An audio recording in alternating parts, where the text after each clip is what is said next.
Kalau di dalam teologi Mesopotamia tadi Ansar dan Kisar, ya ini Geb dan Nut, ya, persis sama ya. Mereka menghasilkan Osiris Isis menghasilkan Horus anaknya, ya. Kemudian Set dan Nephthys ini menghasilkan anaknya Anubis ini yang megang kunci maut ya, megang neraka nih ya, pemegang neraka. Kemudian mereka ini disebut dengan 9 dewa atau disebut juga dengan Ennead. Ya, kemudian dewa Osiris ini yang pertama kali turun ke dunia orang mati. Jadi Osiris digambarkan dengan sangat tampan yang memakai mumi, karena dia adalah dewa yang pertama kali turun ya ke dunia orang mati. Dia dibunuh oleh dewa Set. Nah, jadi dewa bisa mati nih ya. Set ini adalah dewa padang gurun, bencana, kegelapan dan kekacauan.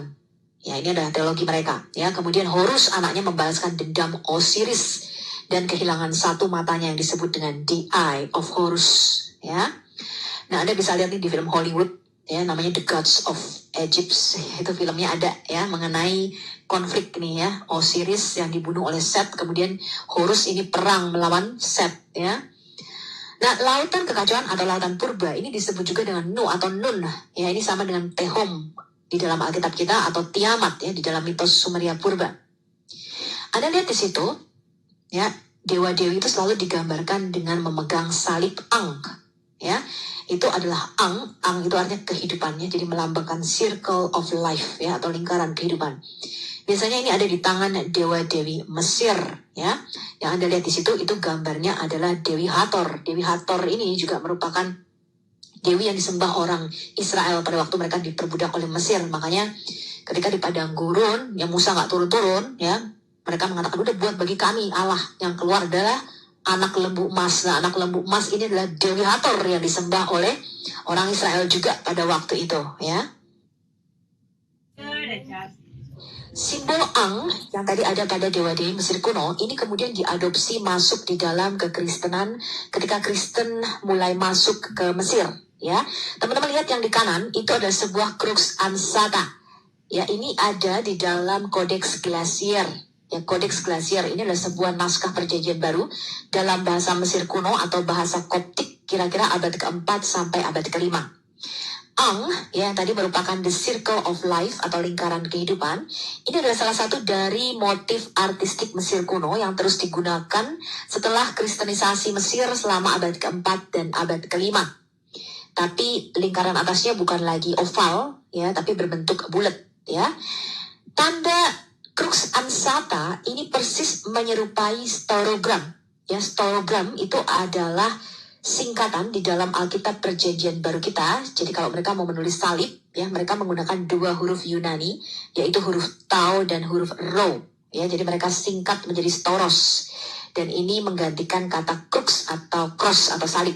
Ya, jadi Crux Ansata itu menyerupai salib Kristen dengan lingkaran di sebelah kanan palang atas. Ini digunakan, ya, tanda stauros ini digunakan oleh Kristen awal, ya, sebagai monogram untuk Yesus. Bersamaan dengan Crux Ansata atau salib bergagang, tetapi bukan lagi oval, melainkan berbentuk lingkaran atau tetesan air mata. Ya, contoh dari Crux Ansata yang paling awal yang kita ketahui ini berasal dari salinan Injil Yudas dari abad ke-3 atau awal abad ke-4 Masehi. Tanda ini mungkin juga bisa dipengaruhi oleh staurogram atau Ang atau keduanya. Ya, jadi simbol ini juga ada di dalam Alkitab atau manuskrip Alkitab kuno kita.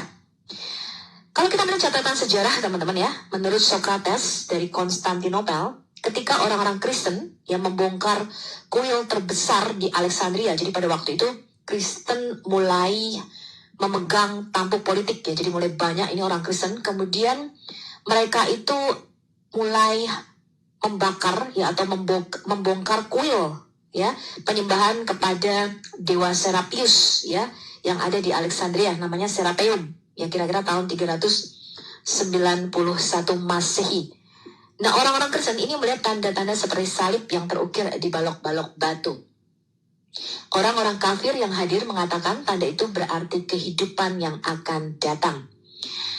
Ini sebuah indikasi bahwa tanda yang dimaksud Socrates ini adalah Ang, ya, dan umat Kristen menyatakan tanda itu adalah milik mereka.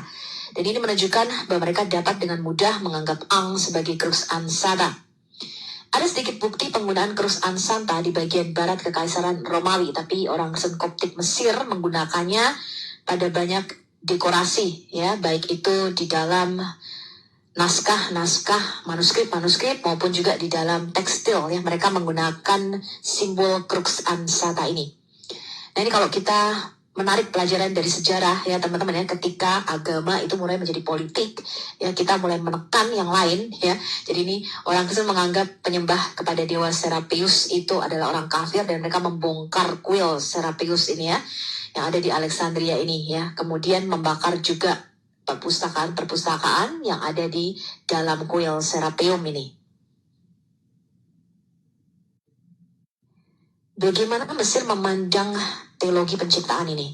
Kita lihat dulu, teman-teman. Ya, ini adalah instruksi Merikare. Jadi ini adalah pesan Raja ketiga Wahkare, Raja dinasti ke-11 yang terakhir, kepada anaknya, Raja Merikare.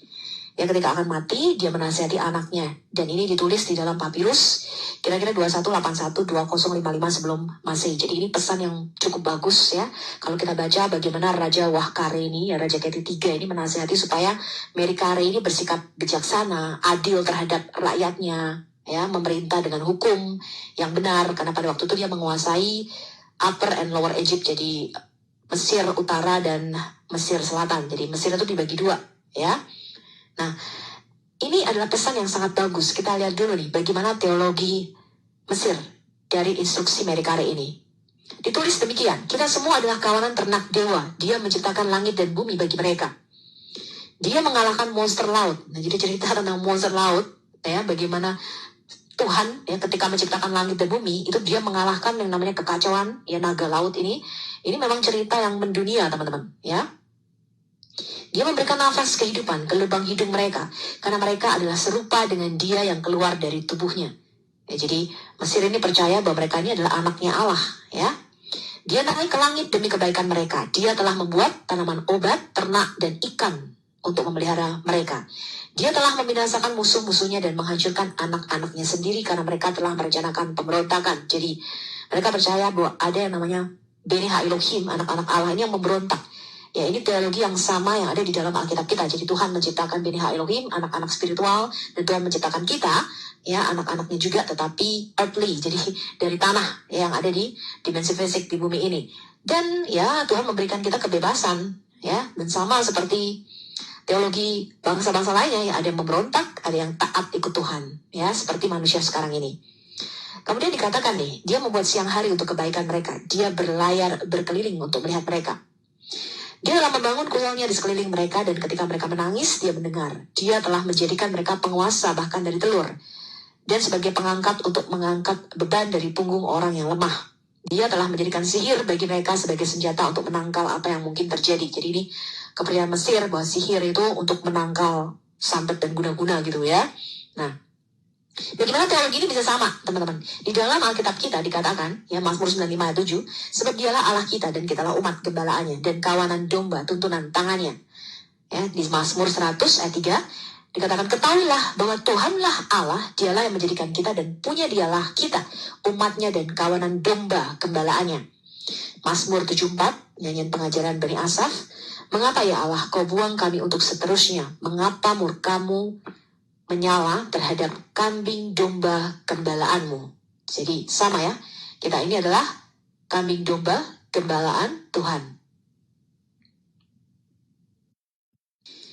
Yesaya 40 ayat 11, seperti seorang gembala dia mengembalakan kawanan ternaknya dan menghimpunkannya dengan tangannya. Anak-anak domba di pangkunya, induk-induk domba dituntunnya dengan hati-hati. Kemudian Yesaya 63 ayat 11-14, ini ketika Tuhan menuntut bangsa Israel keluar dari Mesir melewati Laut Merah yang terbelah, ya, Yesaya mengatakan, lalu teringatlah mereka kepada zaman dahulu kala, zaman Musa hambanya itu. Di manakah dia yang membawa mereka naik dari laut bersama-sama dengan penggembala kambing dombanya? Di manakah dia yang menaruh Roh Kudusnya dalam hati mereka, seperti ternak yang turun ke lembah? Roh Yahweh membawa mereka ke tempat perhentian. Demikianlah engkau memimpin umatmu untuk membuat nama yang agung bagimu. Ya, jadi seperti kawanan ternak yang dituntun oleh Tuhan, ya, ketika melewati Laut Merah yang terbelah itu. Nah, di Zakaria 10 ayat 3 lebih jelas lagi, dikatakan terhadap para gembala akan bangkit murkaku, dan terhadap kepala-kepala kawanan kambing, aku akan mengadakan pembalasan. Sebab Yahweh semesta alam memperhatikan kawanan ternaknya, yakni kaum Yehuda, dan membuat mereka sebagai kuda keagungannya dalam pertempuran. Kemudian Yeskiel 34, itu lebih jelas lagi kalau Anda baca satu pasal seluruh Yeskiel 34, ya, saya hanya ambil ayat 12, dikatakan, sebab beginilah firman Tuhan Yahweh, dengan sesungguhnya aku sendiri akan memperhatikan domba-dombaku dan akan mencarinya. Seperti seorang gembala mencari dombanya pada waktu domba itu tercerai dari kawanan dombanya. Begitulah aku akan mencari domba-dombaku dan aku akan menyelamatkan mereka dari segala tempat kemana mereka diserahkan pada hari berkabut dan hari kegelapan.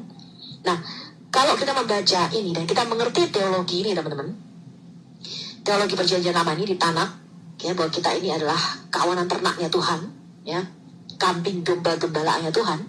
Maka ketika Yesus mengatakan di Yohanes 10, Anda baca seluruh pasal, ya, Yesus mengatakan, akulah gembala yang baik. Ya, Yesus itu bukan seorang peternak pada waktu itu, teman-teman. Ya, itu seorang tukang kayu. Ya. Yusuf itu, ya, bapaknya, ya, suami Maria itu tukang kayu. Ya, makanya Yesus dikatakan dia adalah seorang tukang kayu juga. Ya. Nah, Yesus itu bukan peternak. Ketika Yesus menyatakan dirinya bahwa aku ini loh gembala yang baik, bangsa Yahudi itu tahu apa yang Yesus klaim, gitu loh, ya. Jadi ketika kita membaca Yohanes 10, kita mengerti Yesus mengklaim dia sendirilah Yahweh itu. Dia sendiri yang menuntut bangsa Israel seperti kawanan ternaknya. Yesus mengatakan, akulah gembala yang baik memberikan nyawanya bagi domba-dombanya. Bapa ngasih aku oleh karena aku memberikan nyawaku untuk menerimanya kembali. Tidak seorang pun dapat mengambilnya daripada aku, melainkan aku memberikannya menurut kehendakku sendiri. Aku berkuasa memberikannya dan berkuasa mengambilnya kembali. Inilah tugas yang kuterima dari Bapakku. Sekarang kita Shabaka Stone, teman-teman, atau tablet batu Shabaka. Ini adalah teologi Memphis. Batu Shabaka atau Shabaka Stone, ya, ini ditemukan di Memphis, Mesir. Ya, ini merupakan ibu kota zaman dulu, teman-teman. Berasal dari dinasti ke-26 Mesir. Ini adalah dinasti terakhir dari periode menengah ketiga. Dikenal juga sebagai dinasti Nubia atau kekaisaran Kushit. Ini di utara Sudan. Ya, jadi ini kulit hitam, ya. Ini adalah Firaun berkulit hitam, ya, bangsa Afrika nih, ya. Kira-kira tahun 716-600 sebelum Masehi. Yang menarik, teman-teman, dari Shabaka Stone, ini menceritakan penciptaan dan dewa Tah. Kita lihat dulu, ya. Ada yang mewujud di dalam hati, ada yang muncul dengan lidah sebagai gambaran Atum. Atum itu dewa tertinggi, ya. Tah adalah yang paling agung yang memberikan kehidupan kepada semua dewa dan kas mereka. Jadi ada yang lebih tinggi lagi dari dewa Atum nih, namanya Tah, ya. Dan Tah inilah awal muasal kehidupan. Dikatakan sesungguhnya melalui hati ini dan dengan lidah, Horus muncul di dalam dirinya, Tot muncul di dalam dirinya dari Tah.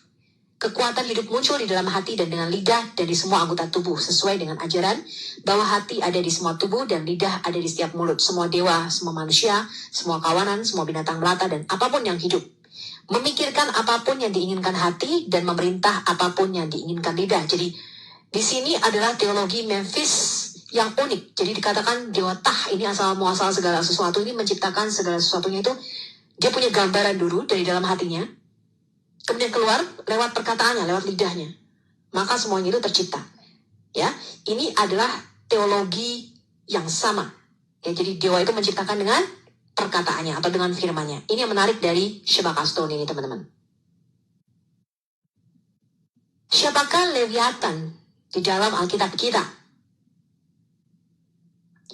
Di dalam mitos bangsa-bangsa, kalau kita lihat, teman-teman, selalu ada yang namanya dewa petir. Ya, dewa petir ini melambangkan satu dewa yang dahsyat, dewa tertinggi. Begitu juga di dalam Alkitab kita. Jadi Tuhan kita itu selalu digambarkan diselubungi dengan kilat, deru guruh, dan petir yang sabung menyabung. Hal ini melambangkan kedahsyatan. Jadi di dalam pemikiran dunia purba pada waktu itu, dewa petir inilah yang bisa mengalahkan naga besar lautan. Naga besar lautan ini merupakan personifikasi daripada kekuatan alam, wabah, sakit penyakit, gempa bumi, gunung meletus, sesuatu yang tidak bisa ditaklukkan oleh manusia. Hanya Tuhan yang bisa menaklukkan kekuatan alam ini. Karena dalam mitologi penciptaan, ya, bangsa-bangsa di dunia ini selalu ada yang namanya dewa petir yang mengalahkan ular naga lautan. pembuat kekacauan, teman-teman. Itu mulai dari suku Indian di Amerika, ya suku Inca, Aztec dan sebagainya, itu kenal ya namanya Dewa Petir yang mengalahkan naga lautan. Sampai suku Aborigin di Australia, kemudian di New Zealand, ya suku-suku di sana itu mengenal yang namanya Dewa Petir, teman-teman. Ya, kemudian di India, Dewa Indra itu Dewa Petir. Ya, sampai Zeus itu adalah Dewa Petir. Ya, tinggalnya di Olympus. Kemudian sampai Thor, teman-teman ya. Thor itu Dewa Petir juga, ya. Kemudian Baal, ya Dewa Baal, Marduk, Dewa Bel itu adalah Dewa Petir yang mengalahkan naga pembuat kekacauan ini. Dan bagaimana Alkitab kita menggambarkan Tuhan kita, teman-teman. Ayub 36 ayat 2 dikatakan kedua tangannya itu diselubunginya dengan kilat petir dan menyuruhnya menyambar sasaran. Wah, ini seperti Zeus gitu ya, pegang petir, ada kilat petir di tangannya, ya mau menyambar sasarannya, teman-teman. Nah, Ayub 37 ayat 4 kemudian suaranya menderu, dia mengguntur dengan suaranya megah, ia tidak menahan kilat petir bila suaranya kedengaran. Jadi suara Tuhan itu seperti kilat petir, teman-teman. Ya, makanya saya kalau dengar petir gitu ya, waduh tuh hati saya udah langsung copot, teman-teman. Ya, makanya saya bisa mengerti apa yang bangsa Israel saksikan pada waktu Tuhan turun di Gunung Sinai pada waktu itu. Ya, kita baca Keluaran 20 ayat 18 ketika Tuhan memberikan 10 perintahnya, dia turun, ya, tuh gunungnya gemeter, teman-teman ya, gempa bumi, kemudian dalam bentuk api, teman-teman, dibakar. Ya, sampai sekarang nanti kalau kita lihat arkeologinya, Gunung Sinai itu atasnya puncaknya hitam, teman-teman, habis hangus kebakar, sampai sekarang masih hitam. Ya, jadi tidak bisa ditumbuhi tumbuhan apapun, binatang apapun nggak bisa ke sana. Puncaknya gosong, teman-teman. Ya, nah karena Tuhan pada waktu turun itu dengan suluh api, asap, ya, dikatakan seluruh bangsa itu menyaksikan guruh mengguntur, kilat sabung menyambung, sangkakala berbunyi dan gunung berasap. Bayangin, ya, saya dengar petir gitu, duar gitu, hati saya langsung copot, teman-teman. Ya, apalagi ini menyaksikan guruh mengguntur, kilat sabung menyambung, wah, terus bunyi sangkakala gitu ya, terus api gitu, teman-teman. Waduh, ya, maka bangsa itu takut dan gemetar dan mereka berdiri jauh-jauh. Ya, nah kemudian di Wahyu 4 ayat 5 ini penglihatan Rasul Yohanes. Dan dari tahta itu keluar kilat dan bunyi guruh yang menderu. Jadi tahta Allah itu kilatnya, wah, sabung menyambung, ya, penuh kilat. Jadi seperti petir di situ di tahta Allah itu, ya, bunyi guruh yang menderu. Dan 7 obor menyala-nyala di hadapan tahta itu. Itulah ke-7 roh Allah. Nah, semua kisah mitologi dunia ini mempunyai kesamaan cerita dengan Alkitab juga, ya, tentang dewa petir yang menghancurkan ular naga laut pembuat kekacauan. Tuhan dan tahtanya itu selalu digambarkan dengan kilat dan petir. Nah, inilah gambaran dunia purba mengenai penciptaan, di mana Tuhan mengalahkan naga laut purba, pembuat kekacauan, ya, si Leviathan ini. Dan di dalam kitab Tanak, Alkitab Perjanjian Lama, Musa dan para nabi itu memberikan teologi yang berlawanan dengan teologi bangsa-bangsa Kanaan dan Babilonia pada waktu itu. Jadi Tanak itu menekankan keesaan Allah. Nah, kita akan mempelajari bagaimana keesaan Yahweh as we go through the Bible.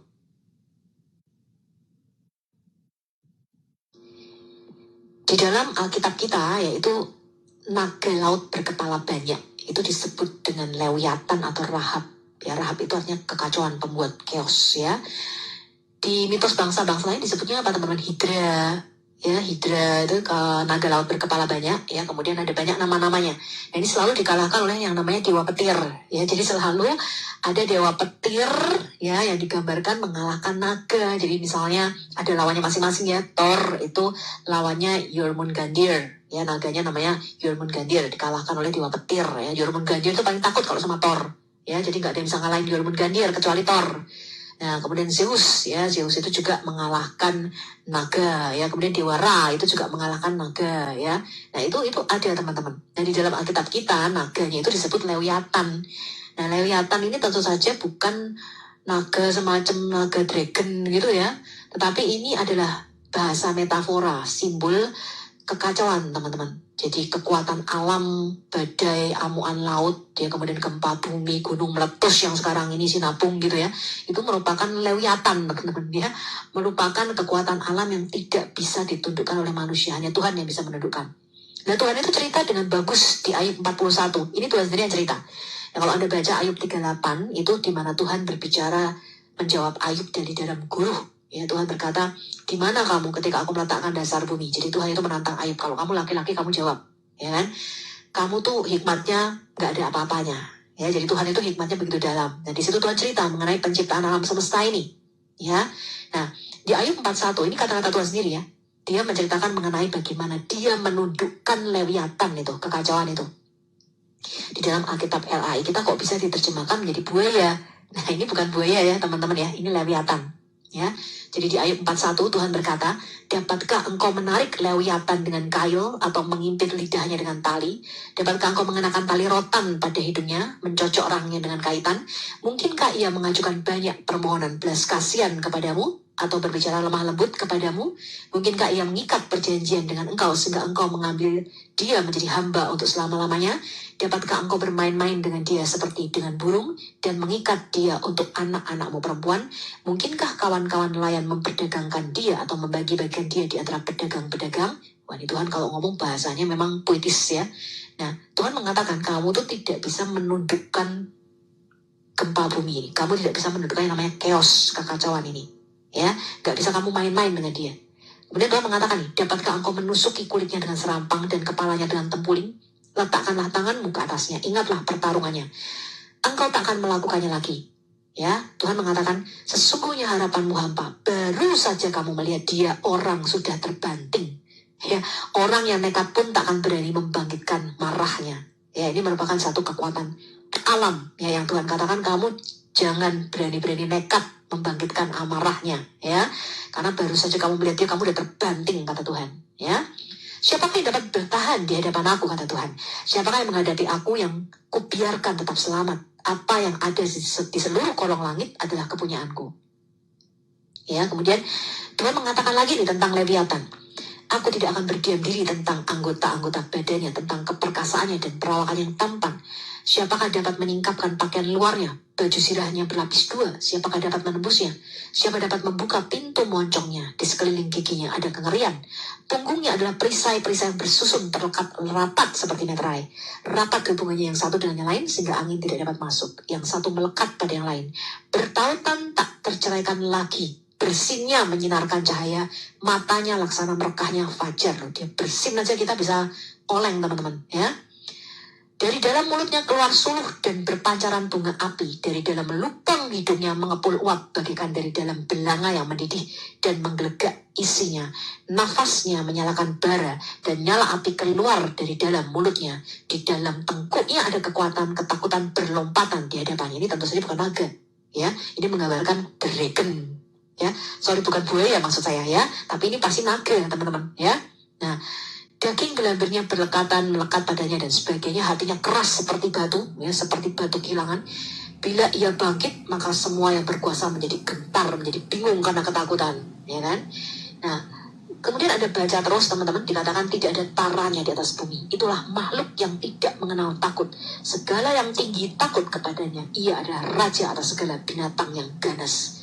Jadi ini bukan, tentu saja bukan dragon beneran, ya, tapi melambangkan satu kekuatan kekacauan alam yang kita takuti, ya. Nggak ada yang bisa selamat kalau namanya gempa bumi, gunung meletus, ya, tanah longsor, kebakaran. Waduh, itu nggak ada yang bisa menundukkannya, ya. Kita pasrah namanya di atas gitu, ya. Di dalam Ayub ini banyak sekali informasi mengenai bagaimana cara mereka dunia purba itu memandang kosmologi. Ayub 26 ayat 1-14 dikatakan, roh-roh di bawah menggeletar. Ini dari dunia orang mati, ya. Demikian juga air dan penghuninya. Jadi dalam kosmologi dunia purba, dunia bawah itu selalu dipenuhi dengan air, ya. Dunia orang mati terbuka di hadapan Allah. Tempat kebinasaan pun tidak ada tutupnya. Allah membentangkan utara di atas kekosongan dan menggantungkan bumi pada kehampaan. Jadi tahta Allah itu selalu dilambangkan di sebelah utara, di atas, gitu ya. Karena mereka memandang bumi ini bulat. Ya, bumi ini bulat, utara itu adalah tempat kekosongan. Ia membungkus air di dalam awannya, namun awan itu tidak robek. Ia menutupi pemandangan tahtanya, melingkupinya dengan awannya. Ia telah menarik garis pada permukaan air, sampai ujung perbatasan antara terang dan gelap. Tiang-tiang langit bergoyang-goyang, tercengang-cengang oleh hardiknya. Ia telah mendudukan laut dengan kuasanya, dan meremukkan Rahab dengan kebijaksanaannya. Oleh nafasnya, langit menjadi cerah. Tangannya menembus ular yang tangkas. Sesungguhnya semuanya itu hanya ujung-ujung jalannya. Betapa lembutnya bisikan yang kita dengar daripadanya. Siapa dapat memahami guntur kuasanya? Kalau kita lihat komentar dari Matthew Henry mengenai ayat-ayat ini, dikatakan banyak contoh yang mencolok di sini. Ini diberikan tentang hikmat dan kuasa Tuhan di dalam penciptaan dan pelestarian dunia. Jika kita melihat dunia ini, ke bumi dan perairan di sini, samudera raya, kita melihat kekuatan maha kuasanya. Jika kita menganggap neraka di bawah meskipun di luar pandangan kita, namun kita dapat membayangkan kuasa Allah ada di sana. Jika kita melihat ke surga di atas, kita melihat pertunjukan kekuatan Tuhan yang maha kuasa. Dengan rohnya, roh kekal yang bergerak di atas permukaan air, nafas dari mulutnya. Mazmur 33 ayat 6 dikatakan, ia tidak hanya membuat langit, tetapi juga mempercantik mereka. Di dalam cerita rakyat Yahudi abad pertengahan, Rahab, ya, atau kekacauan, ya, ini adalah monster laut di dalam mitos, merupakan naga air, malaikat iblis laut. Rahab juga dilihat sebagai dewa di dalam teks tersebut. Rahab ini mewakili jurang purba, naga air kegelapan dan kekacauan. Ini sebanding dengan Leviathan dan Tiamat di dalam mitos bangsa-bangsa Kanaan.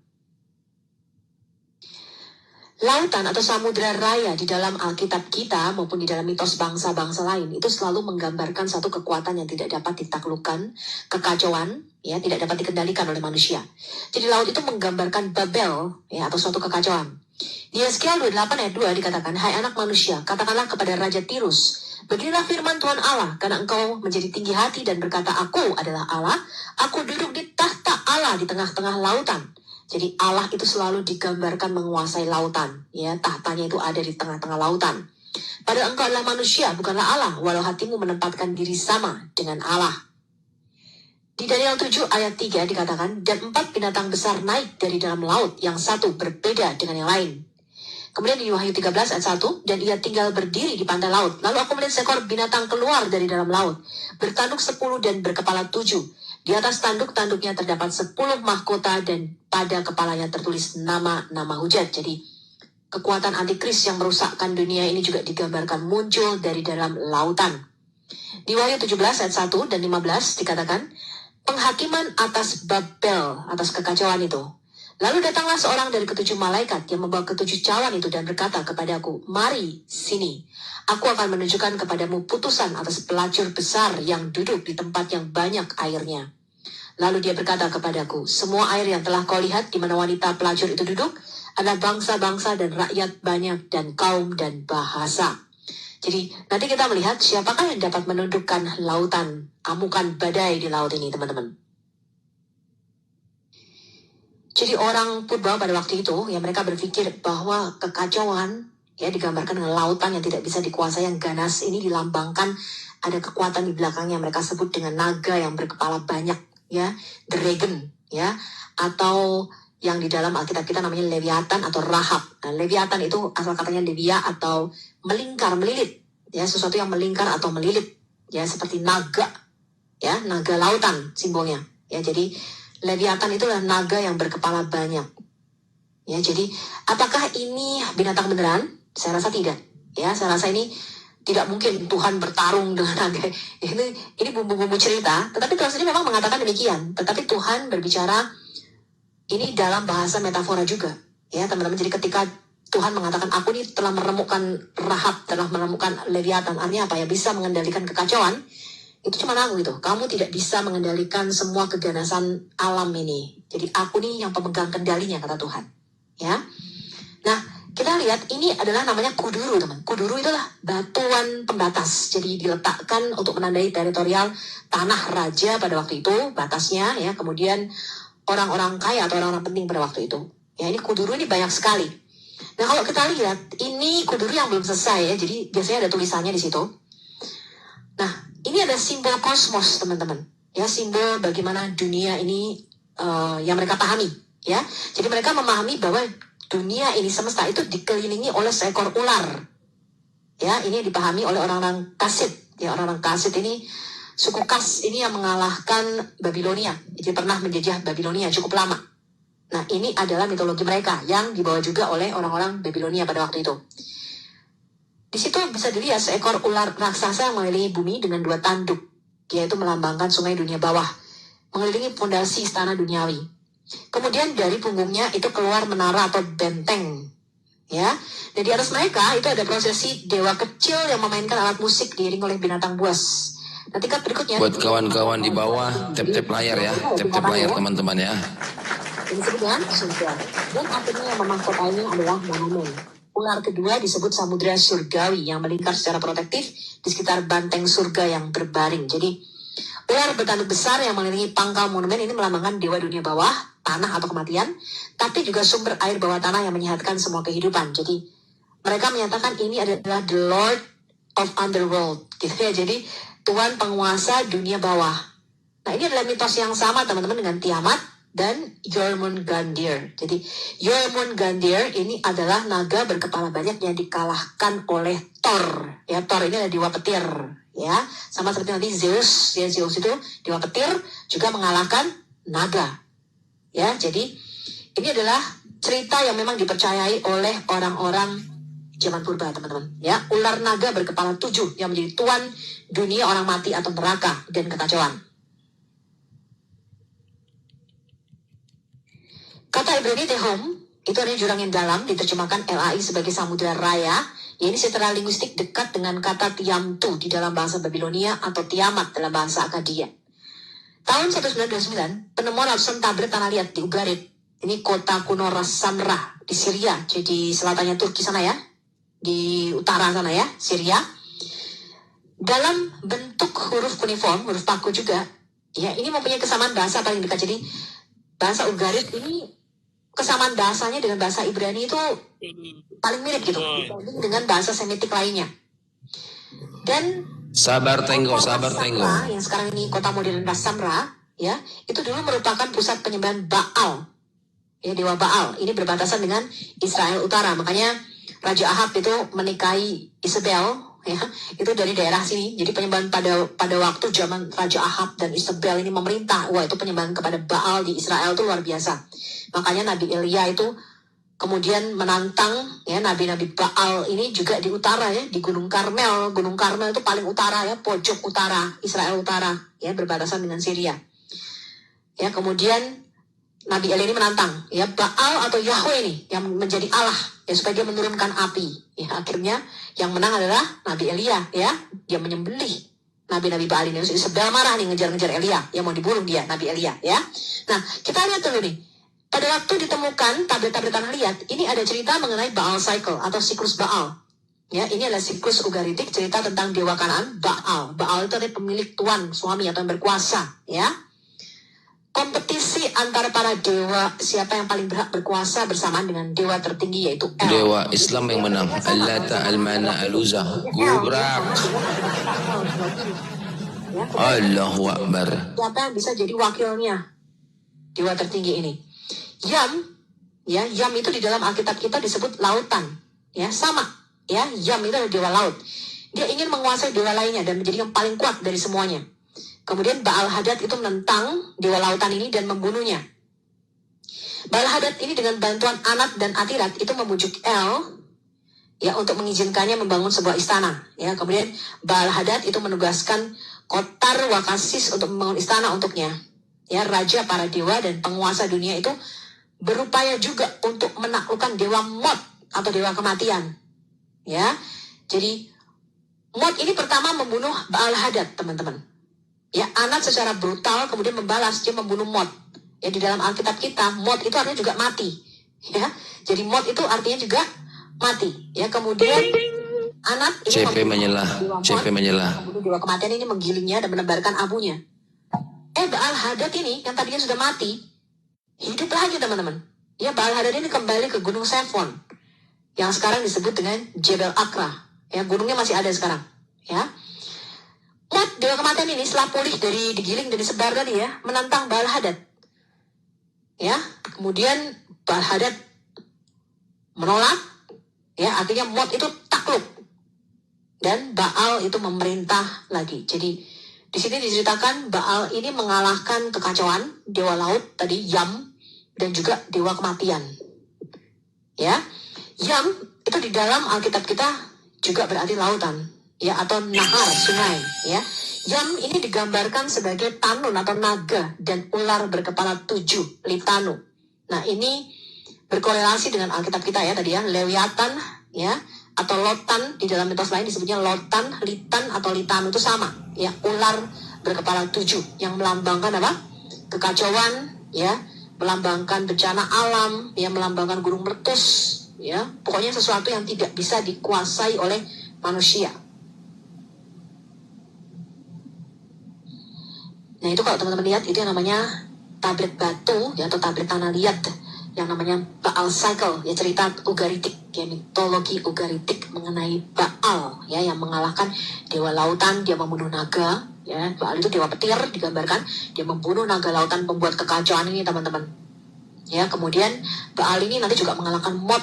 Mot itu adalah dewa kematian, ya. Kemudian Baal ini hidup lagi teman-teman, ya, jadi dia tuh bisa mengalahkan kematian, kemudian diberikan kekuasaan, dan kekuasaannya itu kekal katanya, ya. Kemudian Baal ini disebut juga dia yang berkendara di atas awan-awan. Nah ini berkaitan dengan penglihatan Nabi Daniel, ya, Daniel 7, ya. Daniel itu melihat anak manusia itu, Yahweh itu sendiri adalah dia yang berkendara di atas awan-awan. Maka Yesus mengklaim dia adalah sang anak manusia yang dilihat Nabi Daniel itu, yang datang di atas awan-awan dengan malaikat-malaikatnya. Nah, jadi teologi Alkitab itu mau membalikkan perang dengan teologi bangsa-bangsa sekitarnya teman-teman. Ya, karena bangsa-bangsa sekitarnya itu menyatakan Baal ini loh dewa petir yang mengalahkan Yam lautan itu, dan mengalahkan Litanu itu, yang mengalahkan naga laut itu. Ya, kemudian Baal ini juga mengalahkan kematian, dia bangkit lagi dari kematian. Ya, kemudian Baal ini juga diberikan kekuasaan itu kekal, dan dia itu naik di atas awan-awan. Jadi Baal ini berkendara di atas awan-awan. Tapi Alkitab kita menyatakan tidak, itu bukan dewa Baal, yaitu adalah Yahweh sendiri. Nah, itu maksudnya teologi Alkitab kita, ya. Nah, kita lihat di Mazmur 104 ayat 26. Dikatakan di situ kapal-kapal berlayar, dan Lewiatan yang telah kau bentuk itu untuk bermain dengannya. Jadi Lewiatan ini selalu diasosiasikan dengan laut, ya, naga laut, ya. Ayat 26 ayat 12. Ia telah menentukan laut dengan kuasanya, dan meremukkan Rahab dengan kebijaksanaannya. Jadi yang bisa menentukan laut siapa? Yahweh sendiri, ya. Rahab ini bukan Rahab si pelacur di Yeriko, ya, tapi Rahab ini nama lain daripada Lewiatan. Rahab itu artinya chaos, ya, chaos atau pembuat kekacauan. Kemudian Yesaya 51 ayat 9 dikatakan, terjagalah, terjagalah, tangkaplah kekuatan hai tangan Yahweh, terjagalah seperti pada zaman purbakala, pada zaman keturunannya dahulu kala. Pada zaman apa tuh? Penciptaan, ya. Bukankah engkau yang meremukkan Rahab, yang menikam naga sampai mati? Wah, Yahweh Tuhan kita menikam naga. Kapan dia menikam naga? Ya, nah ini tentu saja metafora, ya, gambaran bahwa Tuhan itu mengendalikan kekacauan itu, ya, pada waktu bumi diciptakan, ya. Kemudian Mazmur 89 ayat 8 sampai 10. Ya Yahweh, Allah semesta alam, siapakah seperti engkau? Engkau kuat, ya Yahweh, dan kesetiaanmu ada di sekelilingmu. Engkaulah yang apa? Memerintahkan kecongkakan laut pada waktu naik gelombang-gelombangnya. Engkau juga yang meredakannya. Engkaulah yang meremukkan siapa? Rahab seperti orang yang terbunuh. Dengan lenganmu yang kuat, engkau telah mencerai-beraikan musuhmu. Jadi musuhnya Tuhan itu apa? Kekacauan.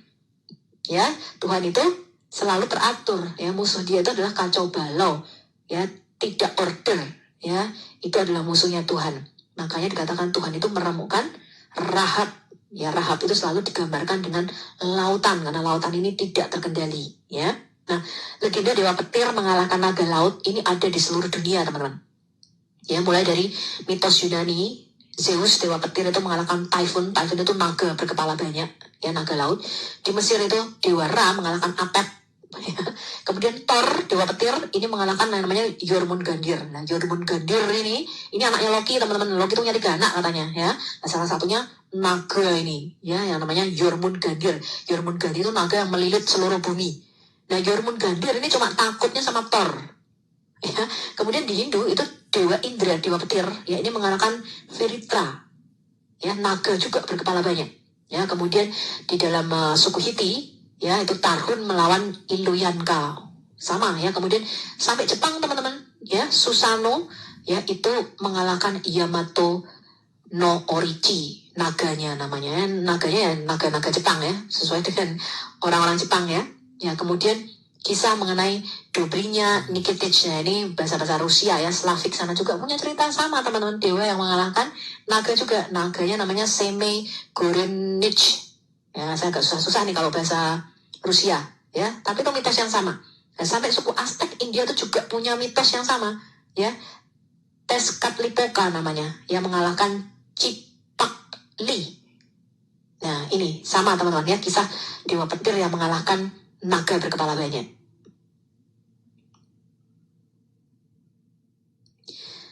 bahasa Ugaritik itu adalah bahasa yang paling dekat dengan bahasa Ibrani, ya, dibandingkan dengan bahasa Semitik lainnya. Ini paling dekat, kesamaannya itu persis sama dengan bahasa Ibrani, ya. Nah, ketika ditemukan tablet-tablet tanah dalam bahasa Ugaritik, itu kita bisa merekonstruksi lagi kata-kata yang sulit yang diterjemahkan di dalam Alkitab kita. Ya, nanti kita lihat ada beberapa kata yang selama ini kita mau menerjemahkannya agak sulit, ini maksudnya apa gitu. Ya, karena kita harus mengkomparasi pemakaian kata ini, ya. Nah, ketika ditemukan tablet-tablet tanah liat dengan berbahasa Ugaritik ini, kita bisa ngerti, oh ini kata ini harusnya dipakai untuk ini, jadi maksud kalimatnya tuh ini gitu loh, ya. Nah, di dalam mitologi Ugaritik tadi, Baal ini yang disembah ini dewanya, itu mengalahkan Yam. Yam itu adalah lautan. Nah, ini Yam ini sama ya, di dalam Alkitab kita juga berarti lautan, ya. Dan membunuh Litanu atau Tanun, ya, membunuh siapa? Lewiatan di dalam Alkitab kita. Nah, Baal ini diberi kekuasaan, disebut juga the rider on the clouds, ya, dia yang berkendara di atas awan-awan. Dan dia disebut juga El Elyon, maha tinggi, dan kerajaannya kekal. Jadi Baal ini itu disebut orang kedua, dewa kedua di bawahnya El. Ya, jadi El ini dewa tertingginya, Baal ini ya second command-nya teman-teman, yang disebut El Elyon, dan kerajaannya kekal. Wah, ini nanti berkaitan dengan Daniel 7 nih ya. Nah, Baal ini mengalahkan penguasa dunia bawah, yaitu kematian, dewa Mot. Mot itu di dalam Alkitab kita juga artinya mati. Ya sama, ya, bahasa Ibrani Mot itu juga mati. Baal ini menghilang, mati nih, dikira kalah oleh kematian, tapi kemudian muncul kembali. Wah, ini luar biasa ya, bangkit kembali nih Baal ya. Kemudian Baal ini mengalahkan chaos, kekacauan, dan kematian. Nah, di dalam Alkitab kita, Yahweh itu digambarkan sebagai El dan Baal yang sejati. Ya, jadi Yahweh ini adalah Tuhan atas bumi dan kerajaannya kekal. Kemudian Mazmur 74 ayat 12-17. Namun engkau ya Allah adalah rajaku dari zaman purbakala, yang melakukan penyelamatan di atas bumi. Engkaulah yang membelah Yam, ya, membelah laut dengan kekuatanmu, yang memecahkan kepala ular-ular naga atau taniyim di atas muka air. Nah, kapan ini Tuhan memecahkan kepala ular naga ini? Ya, engkaulah yang meremukkan kepala-kepala Lewiatan. Ya, jadi kalau bangsa-bangsa menyatakan itu Baal yang mengalahkan Yam, ya, Alkitab mengatakan apa? Salah teologimu. Ya, yang mengalahkan Yam dan memecahkan Lewiatan itu adalah siapa? Yahweh, Tuhan kita. Itu loh, jadi ya. Ini perang teologisnya seperti itu, ya. Yang memberikannya menjadi makanan penghuni-penghuni padang belantara. Engkaulah yang membelah mata air dan sungai. Engkaulah yang mengeringkan sungai-sungai yang selalu mengalir. Punyamulah siang, punyamulah juga malam. Engkaulah yang menaruh benda penerang dan matahari. Engkaulah yang menetapkan segala batas bumi, musim kemarau dan musim hujan. Engkaulah yang membuatnya. Kemudian Yesaya 27 ayat 1, pada waktu itu Yahweh akan melaksanakan hukuman dengan pedang yang keras, besar dan kuat atas siapa? Lewiatan, ular yang melingkar harusnya ya, bukan meluncur. Ular yang melilit, ya. Atas Lewiatan, ular yang melungker, ya. Ular yang melingkar, dan ia akan membunuh ular naga yang di laut. Wah, di kapan nih Tuhan mengalahkan, Yahweh Tuhan kita ini mengalahkan ular naga? Seru nih ceritanya ya. Nah, Wahyu 13 ayat 1 dikatakan demikian. Lalu aku melihat seekor binatang, binatang buas, keluar dari dalam laut. Jadi lautan ini menggambarkan sesuatu yang menyebabkan kekacauan, ya, menyebabkan malapetaka, wabah, itu keluarnya dari laut, digambarkan seperti itu, ya. Makanya Rasul Yohanes mengatakan, aku melihat seekor naga keluar dari dalam laut, ya, bertanduk 10 dan berkepala 7. Ya, nanti kalau kita lihat kitab Daniel juga sama ya, keluarnya dari dalam laut, ya. Di atas tanduk-tanduknya terdapat 10 mahkota dan pada kepalanya tertulis nama-nama hujat. Ya, jadi ini penglihatan yang pakai bahasa metafora, ya. Nah, kemudian Tuhan tuh nanti akan mengalahkan kekacauan ini teman-teman. Chaos yang sampai sekarang ini tidak bisa ditundukkan oleh manusia. Makanya di Wahyu 21 ayat 1 dikatakan, Tuhan menciptakan langit dan bumi yang baru, ya. Lalu aku melihat langit yang baru dan bumi yang baru, sebab langit yang pertama dan bumi yang pertama telah berlalu, dan laut pun tidak ada lagi. Wah, nanti kalau langit baru, bumi baru, nggak ada lautnya, ini nggak ada dolphin, nggak ada ikan. Nah, padahal saya makan ikan setiap hari nih teman-teman. Ya, ini bahasa metafora ya. Laut di sini tidak ada lagi kekacauan. Kekacauan itu sudah ditundukkan oleh Tuhan. Jadi pada waktu Eden yang baru nanti, langit dan bumi yang baru nanti, Tuhan mengatakan apa? Nggak ada lagi gempa bumi. Tidak ada lagi apa? Tanah longsor, gunung meletus. Itu semua sudah ditundukkan kekacauan itu. Jadi laut yang bergelora itu tidak ada lagi, kata Tuhan. Ya.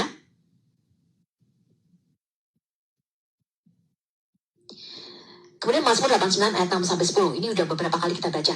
Ya, sebab siapakah di awan-awan, di syakak yang sejajar dengan Yahweh, yang sama seperti Yahweh di antara penghuni surgawi, Allah yang disegani dalam kalangan orang-orang kudus dan sangat ditakuti melebihi yang ada di sekelilingnya.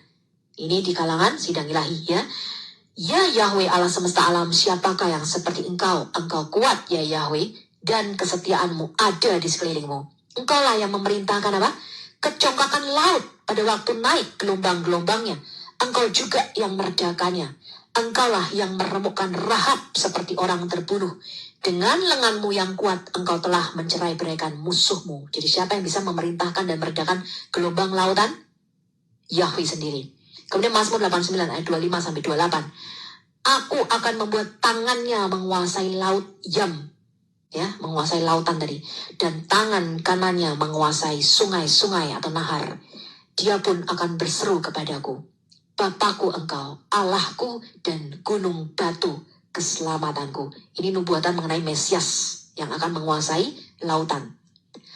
Aku pun juga akan mengangkat dia menjadi anak sulung, menjadi yang maha tinggi, El Elyon tadi.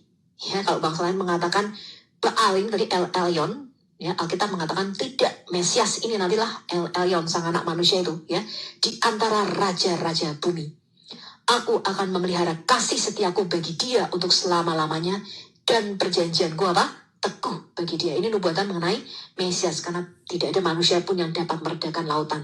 Ya, ini adalah nyanyian pengajaran Etan orang Israel tentang perjanjian Tuhan dengan Daud. Ya, tapi ini pasti nubuatan tentang Mesias, karena Daud itu tidak mungkin menguasai lautan. Ya, nah kemudian di Ayub 26 ayat 12 dikatakan, Dia Tuhan kita itu telah meneduhkan laut dengan kuasanya dan dia meremukkan Rahab dengan kebijaksanaannya. Yesaya 51 ayat 9 tadi ya, terjagalah, kenakanlah kekuatan hai tangan Yahweh, terjagalah seperti pada zaman purbakala, pada zaman keturunan yang dahulu kala. Bukankah engkau yang meremukkan siapa? Rahab, kekacauan itu, dan menikam naga sampai mati. Wah, Tuhan kita tuh menikam naga ya, the dragon slayer. Ya, bukankah engkau yang mengeringkan laut, air samudera raya yang hebat, yang membuat laut yang dalam menjadi jalan supaya orang-orang yang diselamatkan dapat menyeberang. Jadi orang Israel itu mengasosiasikan ketika Tuhan meremukkan Rahab, naga lautan ini pada waktu penciptaan ini, diasosiasikan dengan ketika Tuhan itu mengeluarkan bangsa Israel berjalan di tanah kering, ya, ketika Tuhan itu membelah Laut Merah. Ya, itu teologinya mereka, ya. Jadi Rahab ini adalah nama monster laut, ya, sama seperti Leviathan. Jadi Israel itu mengaitkan Tuhan itu membelah laut, ya, di penciptaan dengan Tuhan membelah Laut Merah ketika mereka keluar dari Mesir. Jadi dalam pemikiran dunia purba, kekacauan itu selalu dilambangkan dengan lautan atau samudera raya yang gelap. Kemudian amukan badainya itu tidak dapat ditaklukkan oleh manusia. Ya, jadi tidak ada satupun manusia yang bisa menaklukkan kekacauan dan kekuatan laut ini. Kemudian ada kekuatan di balik samudera raya jurang kegelapan ini yang mereka personifikasi sebagai naga besar, ya, yang melingkar mengelilingi bumi, yang mereka sebut dengan Garmun Gandir, mereka sebut dengan Tiamat, Dewi Namu, kemudian Lotan atau Litanu. Di dalam Alkitab kita disebut dengan Leviathan atau Rahab.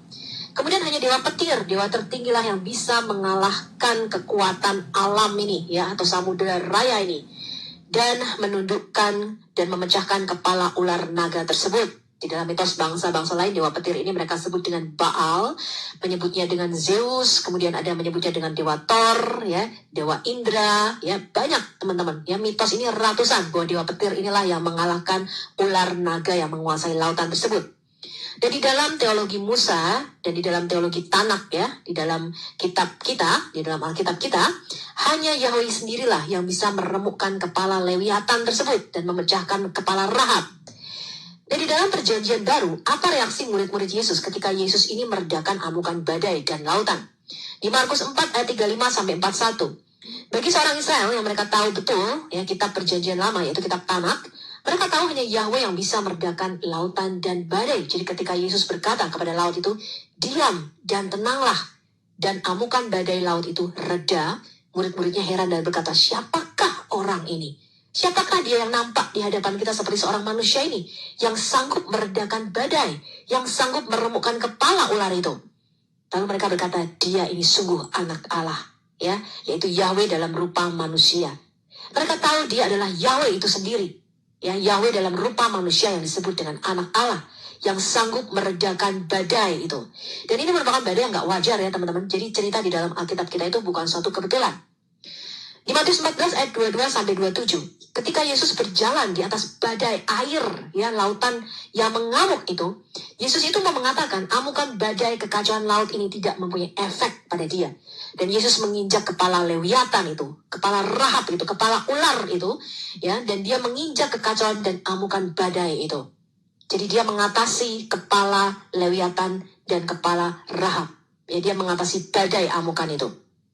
Di dalam Mazmur Daud 65 ayat 7, Engkaulah sendiri, ya Yahweh, yang meredakan deru lautan, deru gelombang-gelombangnya dan kegemparan bangsa-bangsa. Jadi lautan ini juga melambangkan kekacauan bangsa-bangsa ya, bangsa-bangsa yang melawan Tuhan.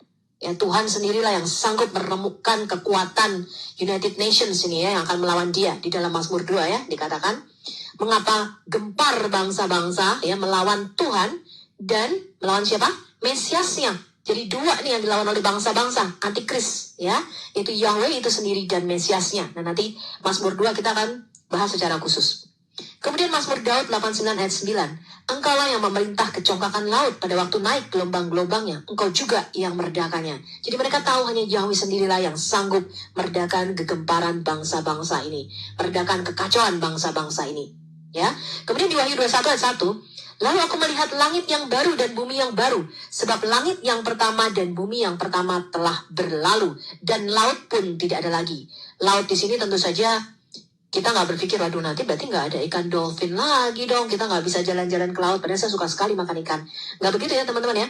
Laut di sini melambangkan satu kekacauan, yang mana ketika nanti kita berada di langit yang baru dan bumi yang baru, di mana Mesias menjadi raja kita, maka tidak ada lagi yang namanya kekacauan teman-teman. Tidak ada lagi yang namanya gempa bumi, wabah, sakit, penyakit, gunung meletus. Ya, tidak akan ada lagi kematian seperti itu teman-teman. Nah oke, kita sekarang sudah belajar misteri penciptaan alam semesta bagian pertama. Kita lanjutkan pada bagian kedua. Sampai jumpa pada video selanjutnya. Tuhan Yesus memberkati. Baik, semuanya dari video ini kita bisa mendapat informasi bahwa dari setiap bangsa ataupun suku memiliki dewa atau Tuhan yang mereka percayai.